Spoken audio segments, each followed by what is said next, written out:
जय हिंद दोस्तों, मैं पवन रंजन आप सभी का अपने चैनल पर स्वागत करता हूं और आशा करता हूं आप सभी अच्छे होंगे और अपनी तैयारी बेहतरीन कर रहे होंगे। तो अभी जैसे सीसीडी का फिजिकल आना है तो आप 5 किलोमीटर जो रनिंग कर रहे हैं, तो आपको 5 किलोमीटर रनिंग वहाँ पर फिजिकल में कैसे करनी है, वो मैं बताऊँगा।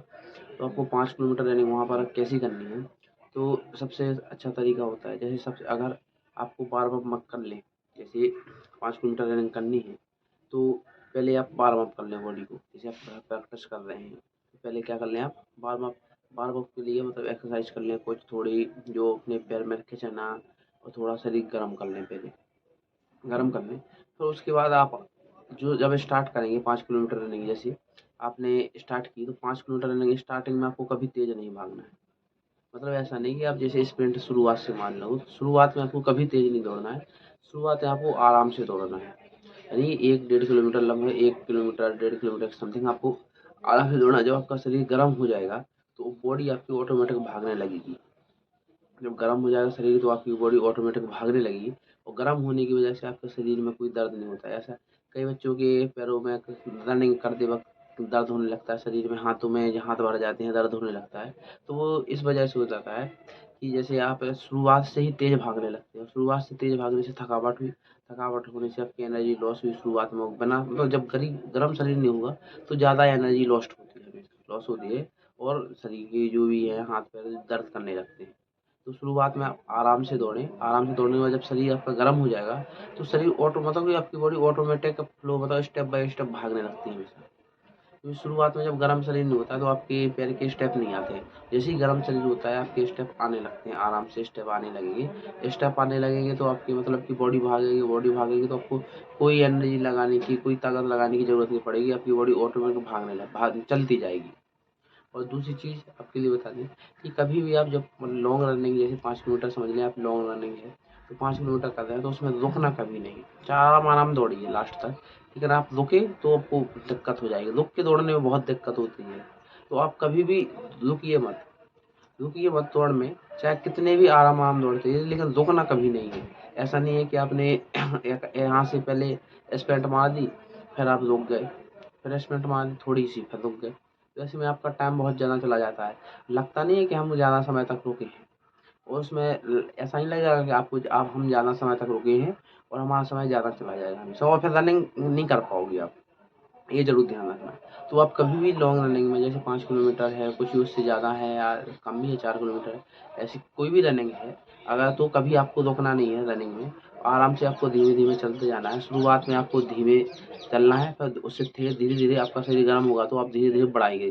धीरे-धीरे आपकी रनिंग मतलब कि धीरे-धीरे आपके स्टेप बढ़ाएँगे, स्टेप बढ़ाते आप आराम से दौड़ते रहिए और आपकी रनिंग कंप्लीट हो जाएगी। ऐसे करेंगे तो आपकी रनिंग 20 मिनट में कम से कम कंप्लीट हो सकती है, 20 से 30 मिनट में आपकी रनिंग पूरी कंप्लीट हो जाएगी। वो ज़रूर ध्यान रखना। और जैसे ही आपकी रनिंग होती है, रनिंग के बाद आपको तुरंत रुकना नहीं है, तुरंत कभी पानी नहीं पीना है। तुरंत आपको कभी पानी नहीं पीना है, तुरंत कभी रुकना नहीं है, आके तुरंत रुक गए, खड़े कभी नहीं होना है, हाथ-पैर चलाते रहना है। क्योंकि आप अगर इतने मतलब की रनिंग करने के बाद आप आए सीधे रुक गए, तो आपके जो पैर हैं, पैरों में दर्द होने लगता है। तुरंत कभी नहीं होगा दर्द, थोड़े समय बाद पता चलेगा कि मेरे पैरों में दर्द हो रहा है और जाम हो जाते हैं पैर। आपको चलने की हालत नहीं लगेगी, ठीक है?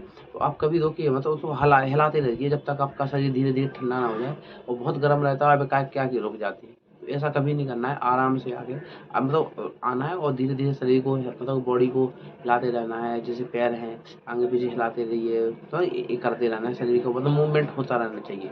ऐसा ये ध्यान ध्यान रखना, ठीक है? और अब मैं बता दूँ आपको जैसे कि आप जब वहाँ पर फिज़िकल के लिए जाएँगे, तो वहाँ 5 किलोमीटर रनिंग कैसे करें, तो अपने घर के लिए बता दिए ऐसा तो वहाँ पर भी आपको सेम ही करना है कि कभी भी जाएँ तो आप अकेले मत दौड़ें उसमें। जैसे आप 100 बच्चे जितने भी दौड़ रहे हैं, उसमें अकेले मत हों। जो ग्रुप है, ग्रुप में शामिल हो जाएँ, उनसे रुकें, उनसे पीछे मत हों आप। जैसे आप गए, तो आपकी जो जिस हिसाब से आप आगे हो रहे हैं, पीछे हो रहे हैं, तो आप अकेले मत दौड़ें वहाँ पर। अकेले जैसे 100 बच्चे हैं, 100 बच्चे में अगर आप अकेले दौड़ते जाएँगे, तो आपको दिक्कत होगी। आप ग्रुप 4-5 लोगों का ग्रुप बन जाएगा, वहाँ पर दौड़ते-दौड़ते एक साथ हो जाते हैं। उनके साथ रहिए, वो ग्रुप मत छोड़िए और रुकिए मत कभी।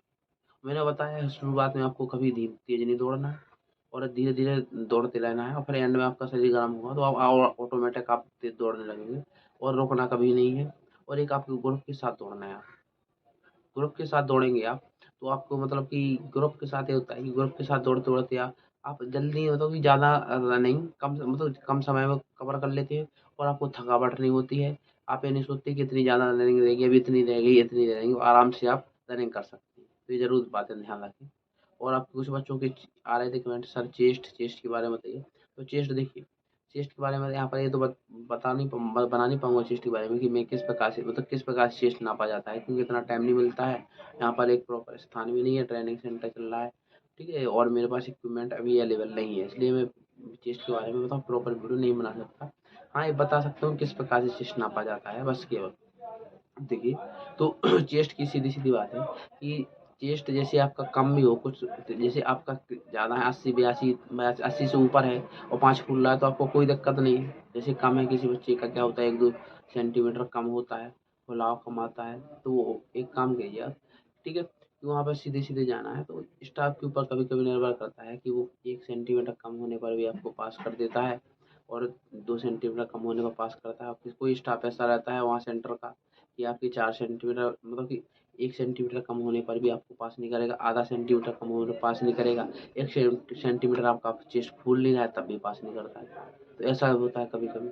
तो आप एक काम करना, जैसे आपका चेस्ट एक आध सेंटीमीटर कम है और 6-7 फूल रहा है, तो आपको थोड़ा-सा फुला लेना है जिससे आपका 80 हो जाए, जैसे 79 है आपका चेस्ट नंबर। मतलब चेस्ट आपका नॉर्मल फुलाए बिना फुलाए हुए और मतलब कि आपका 79 और फुला के आपका 87 हो जाता है, 88 हो जाता है। तो आप थोड़ा-सा फुला लीजिए, फुलाएँगे चेस्ट आप तो आपका कितना हो जाएगा 80-81 हो जाएगा। थोड़ा-सा फुला लिया 80-81 हो गया, उसके बाद आप फुलाएँगे तो 5 तो वैसे ही फूल जाएगा क्योंकि आपका 87 तो पहुँच रहा था। तो 81 के बाद आप फुलाएँगे 87 हुआ तो 86 हुआ, 5-6 फूल गया कि नहीं फूल गया, तो आपका चेस्ट भी हो जाएगा और फुलाव भी हो जाएगा।